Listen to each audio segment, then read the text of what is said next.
আপনি একটি ভালো জীবন যাপন করেছেন, এখন আপনি মৃত্যুশয্যায়। আজ হোক বা কাল হোক আমরা একদিন এই মৃত্যুশয্যায় শায়িত হব।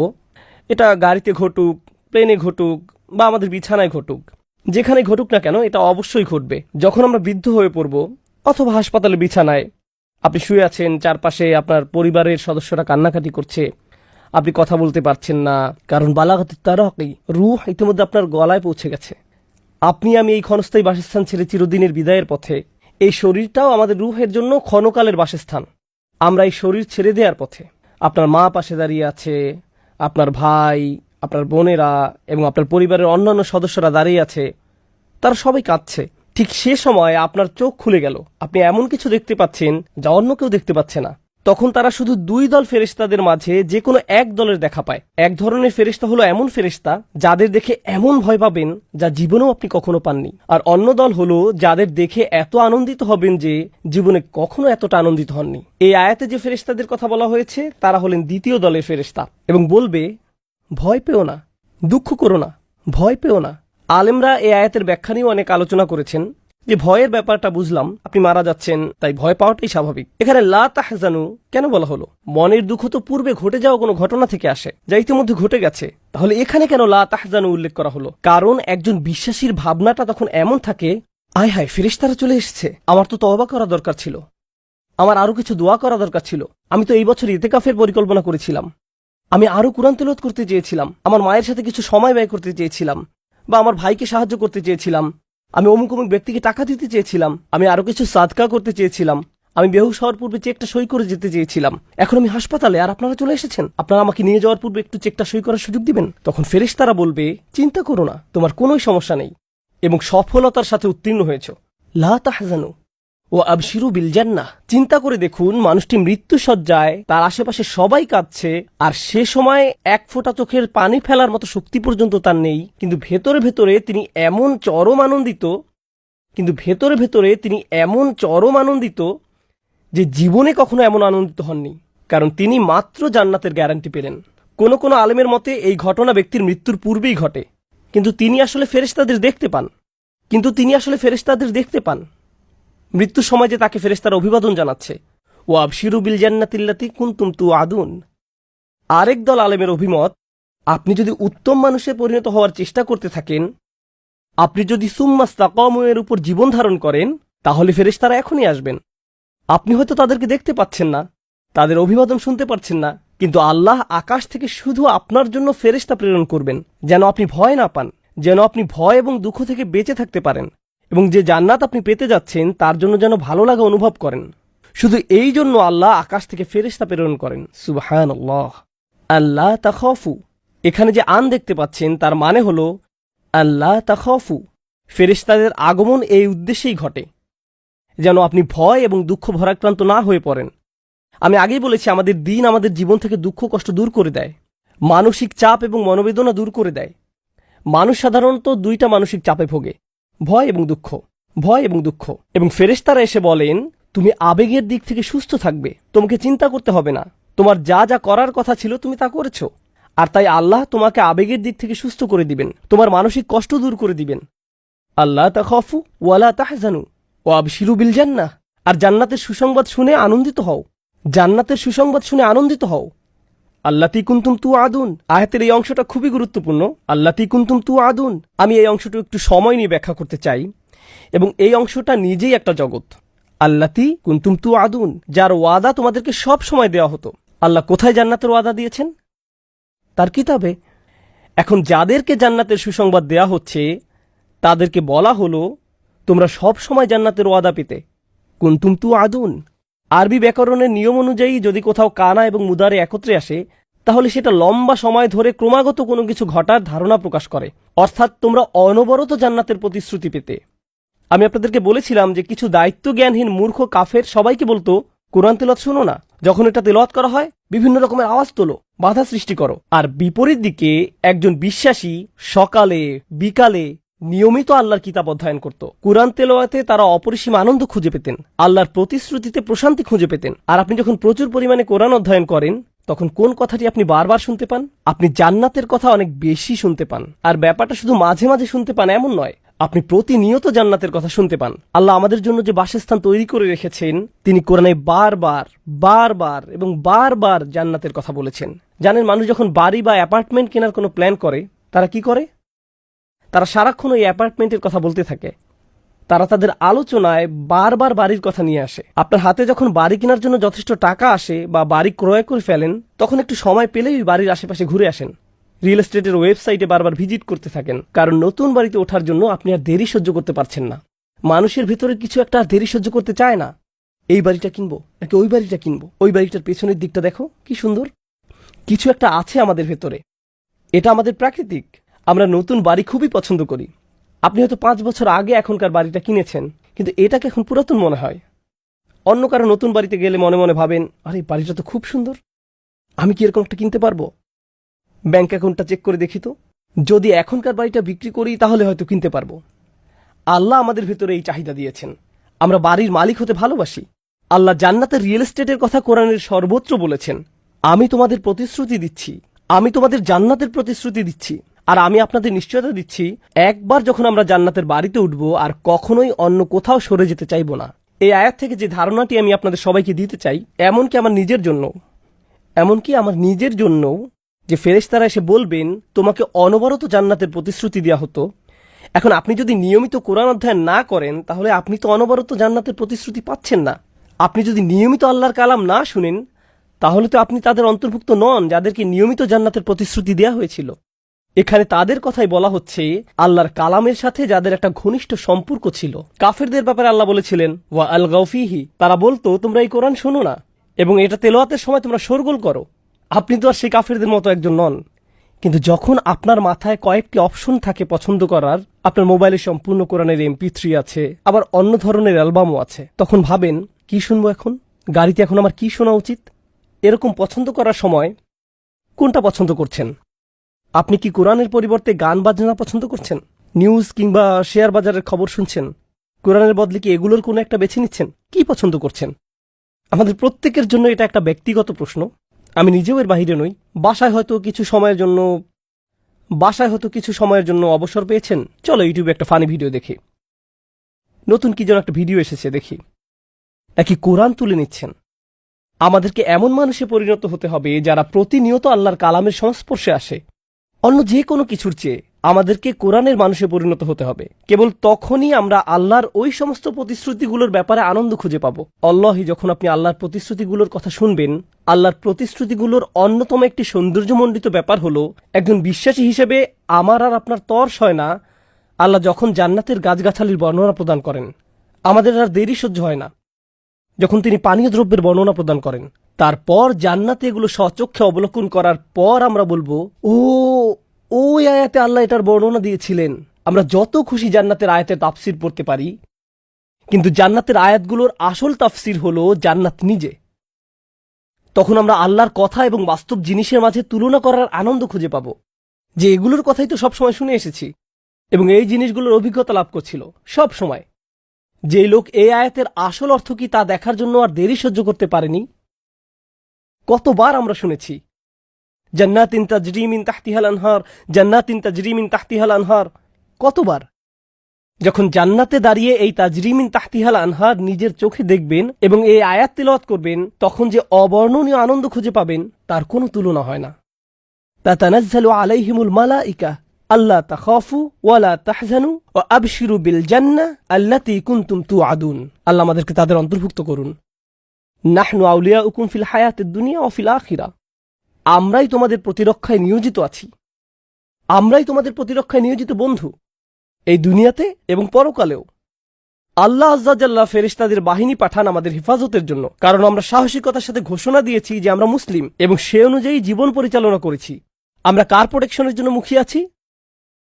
আল্লাহ তো ইতিমধ্যে ফেরেশতাদের ব্যাটালিয়ন পাঠিয়ে দিয়েছেন, আর এই ফেরেশতারাই জান্নাতে তাকে বলবে, আমরা আসলে সব সময় তোমাদের সাথে ছিলাম। আল্লাহ আমাদেরকে তোমার নিরাপত্তায় নিয়োজিত টিমের অন্তর্ভুক্ত করেছেন, এই দুনিয়ায় ফিদ দুনিয়া ওয়াল আখিরা, এবং আখিরাতেও। এখন পরকালে আবার কেন সিকিউরিটি লাগবে? দুনিয়ার কথা না হয় বুঝলাম যে এখানে পদে পদে বিপদ রয়েছে, কিন্তু আখিরাতে কেন দরকার? কারণ কবর থেকে জেগে ওঠার পর থেকে জান্নাতের গেইটে পৌঁছা পর্যন্ত পথে অনেক বিপদ রয়েছে। পথটা অনেক বিপদ সংকুল। এজন্য আখিরাতও আল্লাহ আমাদেরকে নিয়োগ করেছেন এটা নিশ্চিত করার জন্য যে তুমি ঠিক আছো। ওয়ালাকুম ফিহা মা তাশতাহি আনফুসুকুম, আর জান্নাতে বিশেষভাবে তোমাদের জন্য রয়েছে তোমাদের মন যা চায় তাই। তোমাদের শাহওয়া থেকে যেটাই আসে, শাহওয়া মানে তীব্র ক্ষুধা, কোনো কিছুর জন্য প্রচণ্ড আকাঙ্ক্ষা। অডিয়েন্সের মাঝে বাচ্চারা আছে, প্লে স্টেশনে গেম খেলার জন্য তাদের মধ্যে প্রচণ্ড আকাঙ্ক্ষা রয়েছে। তাদের মাথায় শুধু একটা জিনিসই কাজ করে, খেলতে হবে, আমাকে খেলতে হবে, আমাকে খেলতে হবে। তারপর তারা খেলতে শুরু করে। মানুষ ভিডিও গেমে আসক্ত হয়ে পড়ে, অনেকেই মুভি দেখায় আসক্ত হয়ে পড়ে। নতুন মুভি আসলেই সেটা দেখা যেন ফার্দ আল আইন, কেফায় না আইন। মুক্তি পাওয়ার রাতেই দেখতে হবে। প্রথম রাতেই যদি লাইনে দাঁড়ানো না যায় তাহলে তো তুমি এখনো পরিপূর্ণ মানুষই হতে পারোনি। তোমার জীবনের উদ্দেশ্য পূরণে তুমি ব্যর্থ হলে। যদি লাইনে না দাঁড়াতে পারো এবং মুভি দেখতে না পারো, তাহলে দেখা যাচ্ছে আমাদের বিভিন্ন ধরনের ক্ষুধা রয়েছে। কারো ক্ষুধা বিনোদনের জন্য, কারো মিউজিকের জন্য, আবার কারো আড্ডা দেওয়ার জন্য, চলো চলো আড্ডা দিই, কারো আবার খাবারের জন্য, অনেকে আবার ইন্দ্রিয় পরায়ণ। আমাদের এই ক্ষুধাগুলো রয়েছে। আল্লাহ বলছেন আমি তোমাদের সকল ক্ষুধা নিবারণ করে দেব। ওয়ালাকুম ফিহা মা তাশতাহি আনফুসুকুম, তোমাদের যত ক্ষুধা আছে আমি তার সব মেটাবো। আমি তোমাদের সম্পূর্ণ তৃপ্ত করব। তোমরা কোনো ক্ষেত্রেই অতৃপ্ত থাকবে না। জানেন, এটা কেবল শুরু মাত্র। ওয়ালাকুম ফিহা মা তাদদাউন, ব্যাপারটা সত্যি অসাধারণ। আরবিতে ইদ্দা শব্দের অর্থ হলো কোনো কিছু দাবি করা। এর আরেকটা অর্থ আত-তালাব, কোনো কিছু খোঁজ করা। তোমরা যা কিছু চাইবে। বর্তমানে আমি আপনি এই পৃথিবীতে বাস করছি, আর আমাদের কল্পনা শক্তি সীমিত, এটা নিয়ন্ত্রিত। তাই এখন আমি কেবল আমার সীমিত কল্পনা শক্তির ভেতরেই কোনো কিছু কল্পনা করতে পারি, ঠিক কিনা? আমি এখন যা কিছু চাইব তা আমার সীমিত কল্পনা শক্তির পরিসর থেকেই। এখন রাসূলুল্লাহ সাল্লাল্লাহু আলাইহি সাল্লাম জান্নাতের বর্ণনা দিতে গিয়ে বলেন, মালা আইনু রাআত, যা কোনো চোখ দেখেনি, ওয়ালা উযুনুন সামিআত, কোনো কান কোনোদিন শোনেনি, ওয়ালা খাতারা আলা কলবি বাশার, মানুষের অন্তর কখনো সেটা কল্পনা করেনি। যখন আমি আর আপনি একদিন আল্লাহর অনুমতি ক্রমে, আল্লাহর দয়ায় যখন আমরা জান্নাতে প্রবেশ করব, আমাদের কল্পনা শক্তি কি তখন বিস্তৃত হবে না? তখন কি এমন হবে না যে আমরা এমন সব জিনিস দেখব যা আগে কখনো কল্পনা করিনি? হ্যাঁ। তাহলে দুনিয়াতে যে ক্ষুধাগুলোর অভিজ্ঞতা অর্জন করেছেন, জান্নাতের শুরুতে আপনার শুধু সেই ক্ষুধাগুলোই থাকবে। কিন্তু জান্নাতে আসার পর আপনার মাঝে এখন নতুন ধরনের কামনা বাসনা জাগ্রত হবে। আপনি এখন নতুন নতুন জিনিস চান। তাই আল্লাহ বলছেন শুধু তোমাদের শাহওয়া নয়, ওয়ালাকুম ফিহা মা তাদদাউন, পরবর্তীতে জান্নাতে তোমাদের মাথায় নতুন কোনো চাহিদা জাগ্রত হলে সেটিও তুমি পাবে। আপনি তখন সেটাও পাবেন। ব্যাপারটা এমন হবে না যে তুমি তো ইতিমধ্যে একবার অর্ডার করেছো, আর করতে পারবে না। জান্নাতে এরকম হবে না। একবার অর্ডার করার পর আপনাকে সেটা পরিবেশন করা হয়েছে, এরপর আপনার কামনা বাসনার বিকাশ ঘটে, আপনাকে তা দেওয়া হয়, আবার দেওয়া হয়। এভাবে আপনি শুধু চাইতেই থাকেন, আর সর্বদা আপনার এই চাহিদা পূরণ হতে থাকে। ওয়ালাকুম ফিহা মা তাদদাউন, জান্নাতের কি অসাধারণ বর্ণনা। কিন্তু সবচেয়ে অসাধারণ বর্ণনাটি আমি আপনাদের সামনে উপস্থাপন করেই আজকের আলোচনা সমাপ্তি টানছি। বর্ণনাটা পরবর্তী আয়াতে। আমি যেহেতু পাকিস্তানি বংশোদ্ভূত, তাই আমি উপমহাদেশীয় যে সংস্কৃতি তার সাথে মিলিয়েই উদাহরণ দেওয়ার চেষ্টা করছি। ইন্দোপাক সংস্কৃতিতে যদি কারো বাসায় যান, তারা প্রথমে আপনাকে লিভিং রুমে বা গেস্ট রুমে নিয়ে বসান এবং আসল ডিনারের পূর্বে আপনাকে নাস্তা, পানি, পিঠা, পায়েস এগুলো পরিবেশন করা হয়। নাস্তা, পানি, পিঠা, পায়েস এগুলো পরিবেশন করা হয়। তাহলে শুরুতেই তারা আপনাকে ডিনার পরিবেশন করেন না। প্রথমে লিভিং রুমে নিয়ে বসতে বলেন, এরপর হালকা চা নাস্তা পরিবেশন করেন। এমন করার উদ্দেশ্য কি? আপনার ক্ষুধাকে কিছুটা দমন করা। তারপর আপনাকে আসল খাবার পরিবেশনের জন্য নিয়ে যাওয়া হবে। এই দুইটার মাঝে এটাই পার্থক্য। তাহলে কারো বাসায় গেলে শুরুতে প্রাথমিক আপ্যায়ন পেয়ে থাকেন, সামান্য জুস, পানি ইত্যাদি। আর এর মধ্যে ডিনারের প্রস্তুতি চলতে থাকে, টেবিল সাজানো হচ্ছে। এই প্রাথমিক আপ্যায়নকে বলা হয় নুজুল। এই প্রাথমিক আপ্যায়নকে বলা হয় নুজুল। আরবি ভাষায় আপ্যায়নকে বলা হয় নুজুল। আর নুজুল শব্দটি এসেছে নাজালা থেকে, যার অর্থ অবতীর্ণ হওয়া। এই শব্দ ব্যবহার করা হতো কারণ আগের দিনে মানুষ কারো বাড়িতে যেত ঘোড়ায় চড়ে বা উটের পিঠে চড়ে। তারপর কি করত? সে ঘোড়া থেকে নেমে আপনার বাড়িতে আসতো। আর আপনার বাড়িকে বলা হতো মঞ্জিল। আরবিতে মেজবানের বাড়িকে বলা হতো মঞ্জিল। তো সে আপনার মঞ্জিলে আসলে আপনি তাকে নুজুল প্রদান করেন। প্রাথমিক আপ্যায়ন, আসল ভোজের ভূমিকা স্বরূপ, এটাকে বলা হয় নুজুল। জান্নাতের যে বর্ণনা আমি আপনাদের দিয়েছি, যে বর্ণনা এতক্ষণ আপনাদের সামনে তুলে ধরেছি, পরের আয়াতে আল্লাহ বলেন নুজুলাম মিন গফুরির রহিম, এটা ক্ষমাশীল করুণাময়ের পক্ষ থেকে প্রাথমিক আপ্যায়ন। আমি তোমাদের আপ্যায়ন শুরু করলাম মাত্র। যত কিছু আমরা কামনা করি, যত কিছু আমাদের কল্পনা শক্তি দিয়ে আমরা আল্লাহর কাছে চাইতে পারি, এর সব কিছুই আপ্যায়নের শুরু মাত্র। এর মাধ্যমে আপ্যায়ন শুরু হলো মাত্র। জানেন কেন এটা এত অসাধারণ? কারণ দিন শেষে আমরা তো সৃষ্টি মাত্র। কতটুকুই বা আমরা চাইতে পারি, কত পরিমাণে আমরা চাইতে পারি। এমনকি জান্নাত দেখার পরেও আমাদের কল্পনা শক্তি সীমিত। জান্নাত দেখার পরেও। তাই আল্লাহ আমাদের এমন সব জিনিস দেবেন আমাদের চাওয়া ব্যতীত, যেগুলো এমনকি আমরা কল্পনাও করতে পারি না জান্নাতে প্রবেশ করার পরেও। আর এই সব কিছু তোমাদের পরবর্তীতে দেওয়া হবে, যা শব্দ দিয়ে প্রকাশ করা যায় না। এরাই হলো জান্নাতের মানুষ। এরা দিন পালনে সাহসী, এরা ইসলামের জন্য দাঁড়িয়ে যায়। এরা নিজেদের সাথে এভাবে প্রতিজ্ঞা করে যে দিন দিন তারা আরো ভালো থেকে আরো ভালো মুসলিমে পরিণত হবে, আরো অধিক প্রতিজ্ঞাবদ্ধ মুসলিমে পরিণত হবে। দিনের শিক্ষাগুলো নিজেদের প্র্যাকটিক্যাল জীবনে বাস্তবায়ন করবে। এরা এমন ধরনের মুসলিমে পরিণত হবে দিনের পর দিন সুম্মাস্তাকামু, অতঃপর তাতেই তারা অবিচল থাকে। ব্যাপারটা হলো, উদাহরণস্বরূপ কোরআনের এক জায়গায় বলা হয়েছে, কাল্লা বাল তুহিব্বুনাল আজিলা ওয়া তাযারুনাল আখিরা, তোমরা তাড়াতাড়ি পাওয়াকে ভালোবাসো এবং পরকালকে উপেক্ষা করো। আমরা যে কোনো জিনিস দ্রুত ভোগ করতে চাই বা দ্রুত পেতে চাই, বিশেষ করে ভালো জিনিস। আবার আমরা খারাপ জিনিস থেকেও দ্রুত মুক্তি পেতে চাই। এই মানসিকতাকে এই আয়াতে চ্যালেঞ্জ করা হয়েছে। এই মানসিকতার ফলে আমরা দেরিতে পাওয়া যাবে এমন বিষয়কে দূরে সরিয়ে রাখি। এখন যদি কেউ আপনাকে বলে পরকালীন মুক্তির ব্যাপারে তোমার আরো সচেতন হওয়া উচিত, আপনি তখন ভাবেন এই মুহূর্তে আমার আরো বড় বড় বিষয় নিয়ে চিন্তা করার আছে, যেমন চাকরি, টাকা পয়সা, পারিবারিক বিষয়, ব্যক্তিগত বিষয় ইত্যাদি। আমাকে এখন পরে আসা বিষয়ের চেয়ে বর্তমানের বিষয়গুলোর প্রতি অগ্রাধিকার দিতে হবে। কোরআন কি করে? কোরআন আমাদের সামনে বৃহৎ চিত্রটি তুলে ধরে। অন্য কথায়, আমি এখানে যাই করি না কেন তা তুচ্ছ বা অর্থহীন নয়। আফা হাসিবতুম আন্নামা খলাকনাকুম আবাসা ওয়া আন্নাকুম ইলাইনা লা তুরজাউন, তোমরা কি ধারণা করো যে আমি তোমাদেরকে অনর্থক সৃষ্টি করেছি এবং তোমরা আমার কাছে ফিরে আসবে না? অন্য কথায়, আমরা যেহেতু আল্লাহর কাছে ফিরে যাব, তাই এখানে আমরা যাই করি না কেন তার একটা উদ্দেশ্য আছে। সময়ের সাথে সাথে আমার কাজগুলোর মৃত্যু ঘটে না। আমি এখানে যে কাজই করি তার সবই রেকর্ড করা হচ্ছে। এই দুনিয়ায় যেমন আমার কাজগুলোর একটা প্রতিক্রিয়া প্রত্যক্ষ করা যায়, তেমনি পরকালেও এর প্রতিক্রিয়া দেখা যাবে। এর কিছু উপকারিতা হলো, 1 নম্বর, এটা আমাকে আমার কাজ সম্পর্কে সচেতন করে তোলে। আমি শুধু পার্থিব ফলাফল নয়, বরং পরকালীন ফলাফলের বিষয়ে সাবধান হয়ে উঠি। এটা আমার থেকে এই ধারণা দূর করে দেয় যে আমি সকলের অগোচরে এই কাজটি সম্পাদন করেছি, আমি যা করেছি তা রেকর্ড হয়ে গেছে। 2, আমাকে এর জন্য জবাব দিতে হবে, আমার সকল কাজের জন্য আমি দায়বদ্ধ। 3, এর ফলে আমি উপলব্ধি করলাম যে আমাকে আল্লাহর কাছে বারবার ক্ষমা চাইতে হবে, কারণ আমি সর্বদা অসংখ্য ভুল করে থাকি। পরকালীন সচেতনতা আমাকে এমন মানুষে পরিণত করে যে আল্লাহর নিকট সবসময় ক্ষমা চাইতে থাকে। এর ফলে আমি দিন দিন আল্লাহর নিকটবর্তী হতে থাকি। সুতরাং পরকালীন ধারণা আমাকে আল্লাহর নিকটবর্তী হতে উৎসাহিত করে, কারণ ইসলামের মূল সবসময় আল্লাহ। এটা সবসময় আপনাকে আল্লাহর দিকে ফিরিয়ে দেয়। এমনকি জান্নাত জাহান্নামের আলোচনার মূল পয়েন্ট হলো, এটা আমাদেরকে আল্লাহমুখী করে তোলে। অতঃপর পরিশেষে এবং সবচেয়ে গুরুত্বপূর্ণ বিষয় হলো, আমরা কোনো কিছুকেই তুচ্ছ মনে করি না। অন্য কথা, এই দুনিয়ায় আমাদের সময়কালকে আমরা গুরুত্বহীন মনে করি না। আমাদের আসল জীবনকালের তুলনায় এই পৃথিবীতে আমরা যে ক্ষুদ্র সময়টুকু অতিবাহিত করি, আমরা এটাকে জীবনের ভ্রমণ পথের একটা থামার জায়গা হিসেবে দেখি। এই দুনিয়ায় প্রেরণ করার বহু পূর্বে আমাদের রুহগুলোকে সৃষ্টি করা হয়েছে। তারপর একজন ফেরেশতা আল্লাহর নির্দেশে একটি রুহ নিয়ে আমাদের মায়ের গর্ভে দিয়ে দেন। তারপর এই পৃথিবীতে আমাদের জন্ম হয়। এই পৃথিবীর পূর্বেই আমাদের সৃষ্টি করা হয়েছে। আর এখানে আসার আগেই আমাদেরকে আমাদের বিশ্বাস নিয়ে প্রশ্ন করা হয়েছিল। আর মৃত্যুর পর আমরা অন্য আরেকটি জীবনে পদার্পণ করব। প্রজন্মের পর প্রজন্ম ধরে সেই জীবন চলবে।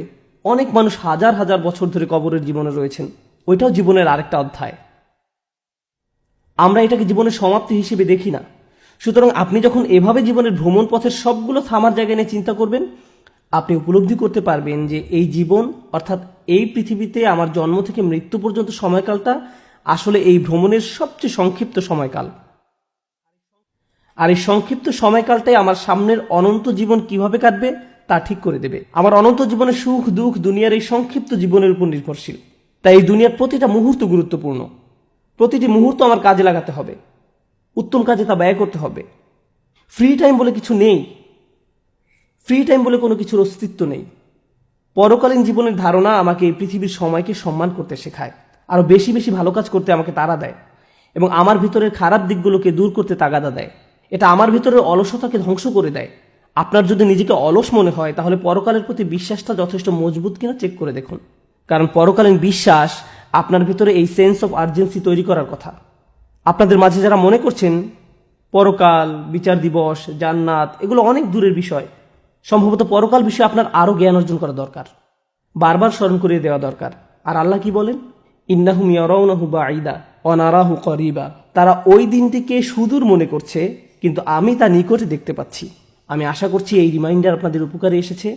আমি নিজেকে স্মরণ করিয়ে দেওয়ার মাধ্যমে উপকৃত হই। আমাদের সবার উচিত নতুন উদ্যমে সময়ের উত্তম ব্যবহার করা, বিশেষ করে বারবার পরকালকে স্মরণ করার মাধ্যমে। আল্লাহ আজ্জা ওয়া জাল্লা আমাদের সবাইকে পরকালীন সফলতা দান করুন। বারাকাল্লাহু লি ওয়া লাকুম। আসসালামু আলাইকুম ওয়া রাহমাতুল্লাহ।